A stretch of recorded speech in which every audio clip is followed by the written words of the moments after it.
আর 1 মাস পরেই কুরবানি ঈদ। এইবারও এলাকার সবচেয়ে বড় গরুটা আমার বাপেই কিনবো। চান রাইতের দিন সবাই মিলে বাজি ফুটামো, ঝাড়বাতি লাগামো, খুব মজা করবো। পরের দিন সকালে সবাই মিলে এক লগে নামাজ পড়বো। নামাজটা পড়েই সবার আগে গরু ফালামো, সবার আগে গরু বানানো শেষও করবো। অনেক মজা হইবো। বন্ধু, তোর আব্বা তো মারা গেছে। বাবা, তোর বাবা তার বাইচা নাই। তোর একটা ভাই আছে, তোর একটা ছোট বোন আছে। এখন এই পুরা পরিবারের দায়িত্ব তোর নিতে হইব, আর সবকিছু চাইরা তোর বিদেশে যাইতে হইব।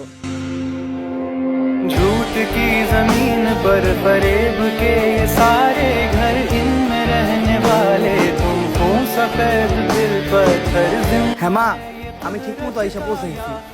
तुम्हारी है जो भी है सबब सो है पर सजा हमारी है। হ্যালো মা, টাকা পাঠাই দিছি মা।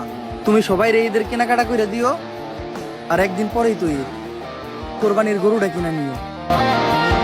বাবা উঠ বাবা, ঈদের নামাজ পড়তে যাবি না? তাড়াতাড়ি লো, ঈদের নামাজটা পড়ে রাখি, তারপর 2 বাপ পুতে মিলা কুরবানির গরুটা ফালাই।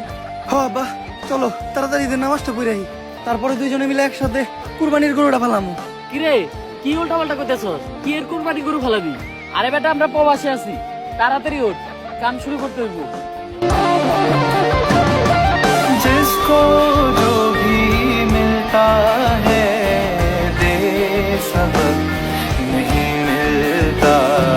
আমাদের নিজের কোনো খুশি নাই, পরিবার হাসলেই আমরা হাসি। আমাদের নিজের কোনো জীবন নাই, পরিবার বাঁচলে আমরা বাঁচি। জি জনাব, আমরা প্রবাসী। जिसको जो भी मिलता है दे सबक नहीं मिलता। मुझसे बोले मन मेरा सबको सब नहीं मिलता।